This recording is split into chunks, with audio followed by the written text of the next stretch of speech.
Welcome to the Lunch Break Gardener. So today I'm looking at zucchinis or courgette plants and how I've grown them. So I have 3 courgette plants, one growing in a tub and 2 in these raised beds. So they're basically summer squashes and they're a great staple for any store cupboard. They go in many meals and I just love growing them. So let's rewind and see how I did that. So back in April I took a 2-litre milk carton, turned it on its side, cut the side out and filled it with compost. I then took my courgette seeds or zucchini seeds and I planted them 1 inch down. I then put the side of the carton back down and popped it in a clear plastic bag. This will help the container maintain the heat to 20 degrees in order for the seeds to germinate. I revisited the container on the 12th of May, approximately 15 days later, and found that they had grown really well and quite tall. I don't generally water them because the container, as you can see from the bag, produces its own condensation. So 4 of my 6 seeds germinated, which I was quite happy about, so I prepared a container with blood, fish and bone and some calcium as well. I mixed that in and got my plants out ready to plant. I carefully dislodged each seedling and placed it in the tub. I dug 4 small holes as far apart as possible and pushed my courgettes in firmly. And then I gave them a good watering. However, the next day they do sulk. But don't worry about this, they do look dead, but I can assure you they are not. And in a couple of days' time, they will be absolutely fine, as I will show you. So this is about a week or so later, and although I have lost one, I think that was because it was eaten, but the other 3 are absolutely fine and looking a lot livelier.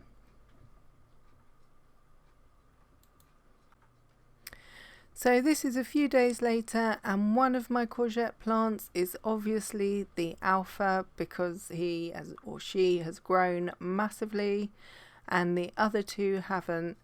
Maybe because they did suffer slightly transplant shock, which is common with courgettes, but I'm not worried about it. If I planted them out straight away, I have such a slug and snail problem here, they would just be eaten. So this is how I have to grow courgettes.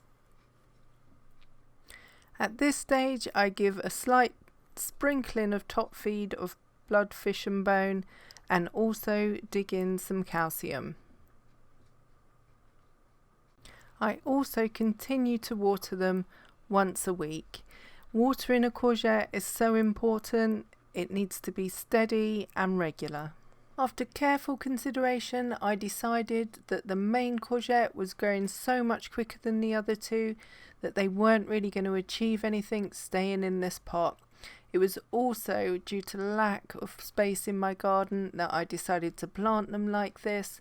If I had more space, I would have spread them out from the start. So I had a raised bed with peas that I was growing. I was going to grow all peas across this raised bed, but I decided not to and to pop my courgettes in here. The potatoes growing to the left of them were soon to come up and that would provide more space. So I prepared the ground with blood, fish and bone and some shop bought compost as I had run out of my own homemade compost. So I dug up the courgettes and transferred them into the beds, patting them in well, making sure there were no air pockets around the roots and that they had a really good chance of survival. This was also a really good sunny position. So with the 2 smaller courgettes out of the tub, the other courgette flourished really well and grew quite quickly. And as you can see, it had flowers, initially male flowers and then female. So just to show you, these are the male flowers. They have an ordinary stalk behind them, and these are the female flowers with the small courgette growing behind them, the ovary sac. So you can leave pollination to the bees, but to ensure pollination takes place, you can cut the male flowers, pull back their leaves to expose the stamen, which is a standalone structure in the middle of the plant covered in pollen. So the female structure has a multi-stemmed stigma in the middle of it, and by rubbing the pollen across the top of it, you can fertilize your courgette or zucchini plant.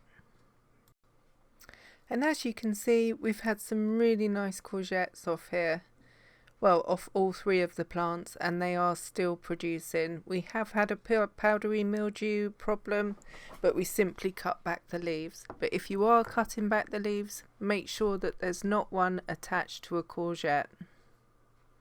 So the courgette will grow out of the crevice of the leaf node. So here you can see there's the leaf node, there's the baby courgette. So if you cut that leaf, that will reduce the energy to your courgette, and your courgette will not grow as big. Also, to reduce the effects of powdery mildew, I have grown my courgettes upright by staking them. I found this has really helped as well, growing courgettes or zucchinis in small places. So as you can see here from the tub grown courgette or zucchini, I've cut off the lower leaves as I've picked off the courgettes. These leaves are no longer helpful to the plant and will not give it any energy. The energy from the leaves above is feeding the current courgettes which are growing. Well, I hope you found this helpful, and I'll see you next time on the Lunch Break Gardener.